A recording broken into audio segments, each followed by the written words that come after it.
Hello, Governor Evers. I'm here today speaking on behalf of Brendan Dassey, and I would, urge you to consider and grant clemency to Brendan Dassey.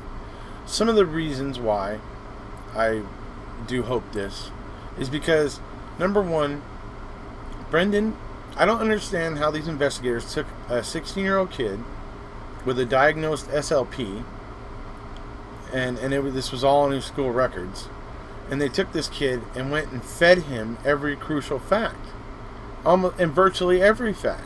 Everything was suggested to Brendan, and that's obvious when you watch his interrogation.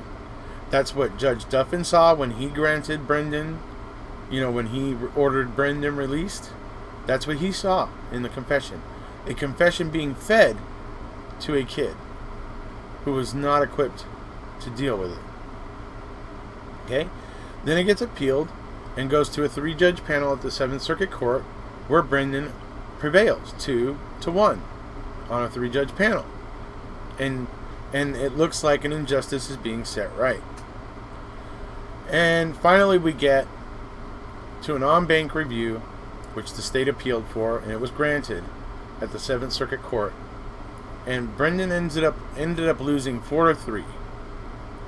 And when I tell you that Brendan Dassey's confession is nothing short of child abuse by those investigators, I'm not kidding. And I believe a lot of people have started to realize that there is a problem in our criminal justice system with the way that youth are getting, handled in our criminal justice system. And it's shocking just how often officers will find a kid who's not, mentally on par, generally 14 to 16 years old usually, and feed them a confession. It's all too common in our justice system at the moment. So I do hope you will help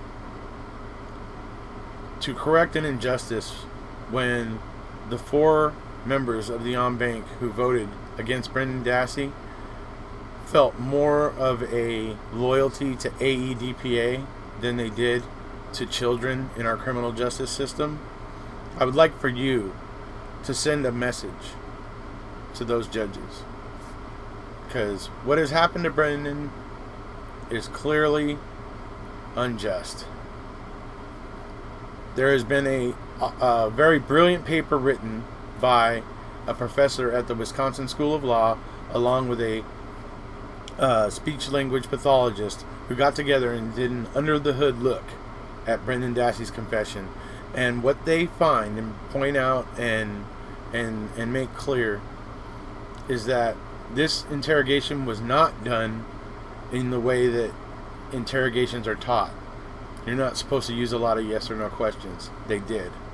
And in a yes or no question, you're conveying a lot of information in the asking of it.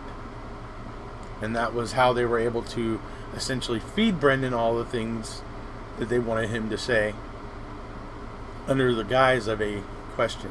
So I do hope you and your people will take a look at this case. I do hope that you will eventually find that an injustice has been done and that you might see fit to correct it.